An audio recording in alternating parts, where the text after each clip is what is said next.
Shiny locking.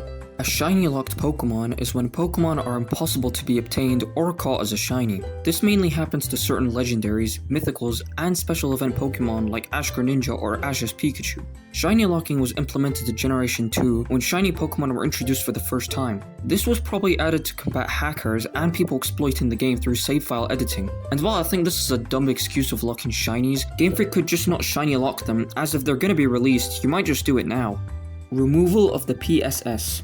The player search system was a feature introduced in Generation 6 that allowed players to easily connect with friends and others online for battling or trading. What made the PSS so great is that it was easy and friendly to navigate. There was no hidden menu or waiting in lobbies. It was right on the second screen of the 3DS, ready to be easily accessed. The PSS wasn't only for battling, it also had many features such as the GTS, O-Powers, shoutouts, and many more. In Generation 7, this was unfortunately replaced with the Festival Plaza, which was a way more inconvenient way for connecting with players. And in Generation 8, they decided to remove many loved features, such as the GTS. Though, to be honest, people were abusing the GTS by making impossible and hacked requests. Though, they could have just taken more time to moderate the servers, but oh well.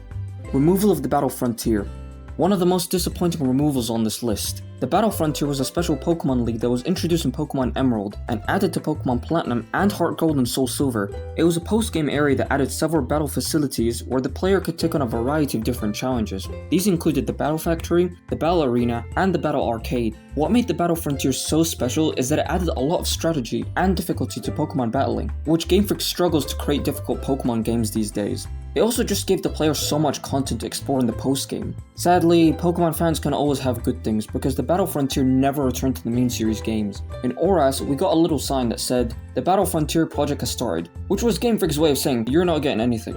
Masuda said that the reason the Battle Frontier was removed because, and I quote, because only a very small part of the players would have fully appreciated and made use of this feature, which is quite ironic since Pokemon tends to add unnecessary catching tutorials every time you play a new Pokemon game. Played these games before!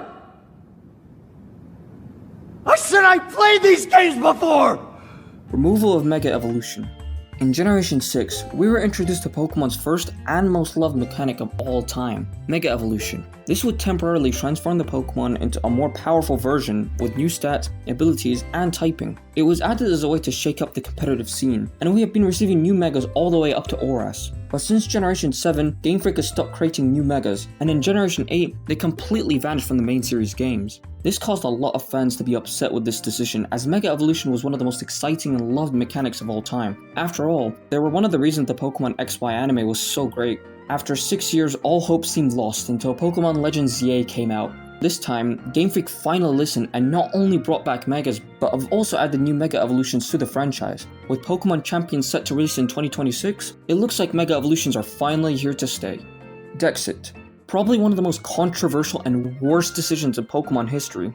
The main goal of every Pokemon game was to complete the Pokédex, aka catch 'em all. After all, it's in the slogan. Before Generation 8, the Pokédex was split into two categories, the Regional Dex and the National Dex. This meant that obtaining every Pokemon was possible, and it was probably one of the most rewarding tasks a trainer could do. But starting with Generation 8, this would all change in Pokemon's E3 2019 interview. The company announced that not all Pokemon were going to be obtainable in Sword and Shield, and about half of those Pokemon would only make it to the game. This caused a huge outrage within the Pokemon community, and was known as Dexit. People started the Bring Back the National Dex protest. But sadly, nothing's changed. One of the reasons for this decision was so Game Freak could focus on creating high quality animations, though that wasn't true because they were reusing the same Pokemon models from the 3DS. If you look at the two Charizards from X and Y to Sword and Shield, they look identical, except one is upscaled.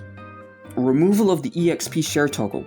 Contrary to popular belief, the EXP share was a thing before Generation 6, except it was an item to be held by a Pokemon. Only in Generation 6 is when this changed. Now, the EXP share was a toggle so that all Pokemon in the player's party would gain EXP points without battling. It was a great way to reduce grinding and making leveling up Pokemon much easier. The best part about it was that you could toggle it off if you wanted a more difficult gameplay. Starting with Generation 8, the EXP share would be forced and always on, and there was no way to disable it. This meant that Pokemon games became much easier and less of a challenge like they used to in previous gens. I think this decision was so unnecessary. Why would you even need to remove it in the first place? Like, if the player wants it off, then let them do so. And there was no reason for it to be forced on everyone. Breakable TMs. Again, another unnecessary change that no one asked for. Back in early generations, TMs were a one-time use, which meant that players had to think carefully before using one, since if a TM breaks, it was gone. Starting in Generation 5, TMs would become permanent this time.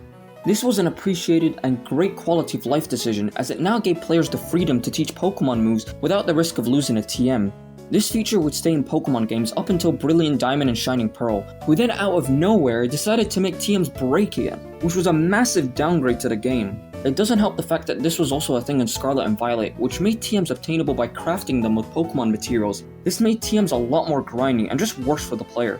The good news is that starting with Legends ZA, it looks like TMs are reusable again, so that probably means that Game Freak has finally listened to the complaints. Brilliant Diamond and Shining Pearl. Personally, I think this game does deserve to be on this list, as it unfortunately was a disappointing remake. Back in 2021, Pokemon announced their upcoming games, with the most anticipating one being the Sinnoh remakes. Fans were hyped for the game, as it had been a long time since we got any Sinnoh games. However, once the trailer came out, fans were disappointed. My disappointment is immeasurable, and my day is ruined.